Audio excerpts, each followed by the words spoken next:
First up we have Shadow of the Tomb Raider, and here the 1650 Super averaged 60 FPS, placing it on par with the RX 580 and ahead of the GTX 1060. This also made it 30% faster than the vanilla 1650. That's a huge performance boost, and it means you won't need to lower quality settings in this title. Moving on to Just Cause 4, we see the new 1650 Super delivers 35% more frames than the original version, placing it between the RX 580 and 590. It also means it was just 5% slower than the GTX 1660. Next up we have Resident Evil 2, and the 1650 Super had no issues delivering smooth playable performance, with 83 FPS on average.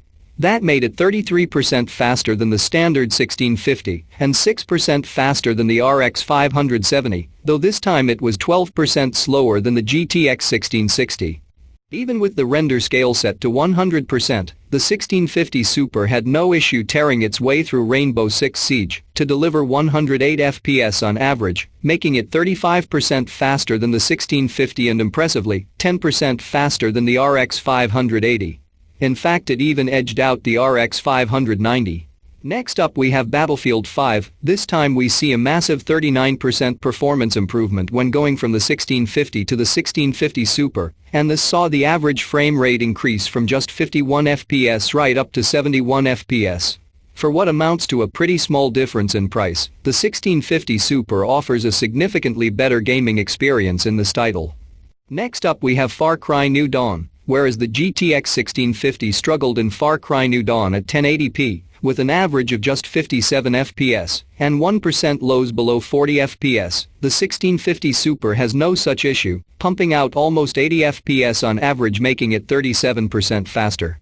The 1% low performance was also much better, never dipping below 60 FPS. Next up we have The Division 2, and here the 1650 Super only averaged 57 FPS, which put it on par with the RX 570 and just a few frames down on the GTX 1060 series. Despite that, it was still 36% faster than the standard 1650, though it did also trail the GTX 1660 by a 17% margin, still overall decent performance at 1080p. Next up we have Tom Clancy's Ghost Recon Wildlands. This time we find that the 1650 Super is just 27% faster than the vanilla 1650, and while that's still quite a large margin, it's the smallest margin we've seen yet. Still, the Super version did break the 60 FPS barrier in our test, and that meant it was a few frames faster than the RX 580, so a solid result.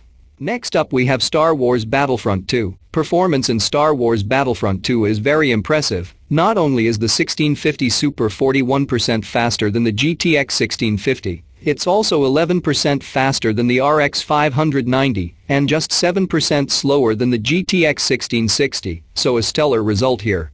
Next up we have Project Cars 2. The affordable Radeon GPUs surprisingly still have an advantage in Project Cars 2. Here the 1650 Super only averaged 51 FPS, making it slower than even the RX 570, and that's despite a 38% performance boost over the standard 1650. Next up we have Monster Hunter World sees the 1650 Super providing a 38% performance boost over the standard 1650, which saw the average frame rate increase from 40 FPS up to 55 FPS, and again that is a significant improvement that you'll certainly notice. Next up we have The Witcher 3 Wild Hunt. Results are interesting. The 1650 Super is 37% faster than the standard 1650, which is pretty standard, given what we've seen so far. However, it's also able to match the performance of the standard GTX 1660 in this title, and that's not something we've really seen in the other games already tested. Considering that the GTX 1650 Super was often 30 to 40% faster than the standard 1650, a 20% increase in total consumption is very good. It also consumed 16% less power than the GTX 1660 and a whopping 26% less than the RX 580, so in terms of efficiency the 1650 Super is excellent. Coming from the original 1650, we're looking at a 38% performance boost on average, while the 1650 Super was just 9% slower than the GTX 1660 and 17% slower than the 1660 Super. All in all, the 1650 Super appears to be in a good place, but let's see how it stacks up in terms of cost per frame.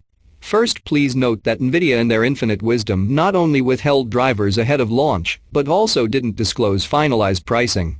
We didn't know the exact MSRP, but made a pretty good guess based on the information we had. The MSI Gaming X model used for testing in this review will retail for $180. The vanilla GTX 1650 Super card's MSRP will be $160, or just $10 more than the original.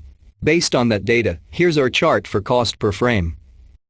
It looks like Nvidia has finally been able to take out the RX 580, undercutting it and delivering better value. This makes the new GTX 1650 Super the best value budget graphics card. While the RX 570 is still very competitive at $130, we feel for the extra $30 the 1650 Super is a better product. It uses less power, and because of that most models will run cooler and quieter as a result. Even at $170, the GTX 1650 Super is still better value than either the RX 580 or RX 590, and given its efficiency, we'd say it's worth paying a $10.20 premium for. Nvidia seems to have hit it out of the park with this one. Going back to early 2019, we kind of understand why Nvidia wanted to delay information on the original GTX 1650 reviews. It was a pointless product. Half the models featured Psi power connectors, making them utterly pointless, and the other half are full height cards. At $150, the GTX 1650 was never a good buy and was never competitive against the Radeon RX 570. Thanks for watching. Like this video if you like. Subscribe for more videos. Also don't forget to hit the bell icon for upcoming video notifications.